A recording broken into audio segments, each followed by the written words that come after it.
Mahal kong mga kababayan, Assalamualaikum, madayaw ug maayong adlaw kaninyong tanan. Magandang araw sa inyong lahat.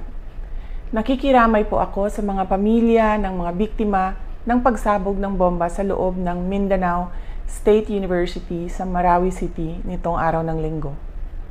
Kasabay nito ay ang ating mahigpit na pagkondena sa nangyaring pagpapasabog at sa mga tao o grupo na nasa likod nito. Ang mga nasawi at mga sugatan ay mga sibilyan. Nakakabahala na ito ay nangyari sa loob ng MSU compound sa isang katolikong simbahan, sa isang bahagi ng bansa na may mahaba at madugong karanasan sa terorismo.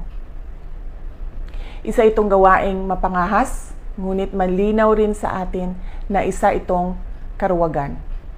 Nananawagan ako sa mga lahat ng Pilipino, lalo na sa mga Mindanawan, na maging mahinahon habang nagsasagawa ng investigasyon ang mga otoridad. Gayunpaman, kailangan rin nating maging maingat at maging mapagmatyag upang mapigilan natin ang mga maaaring susunod pang atake sa mga sibilyan.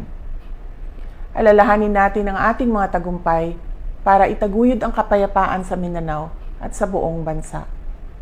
Noong 2016, ilang sibilyan din ang nasawi sa pagsabog ng bomba sa Rojas Night Market ng Davao City habang ako ay mayor.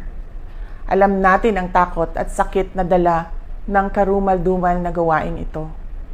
Dapat ay maging matatag tayo sa harap ng mga hamon at patuloy na banta ng terorismo.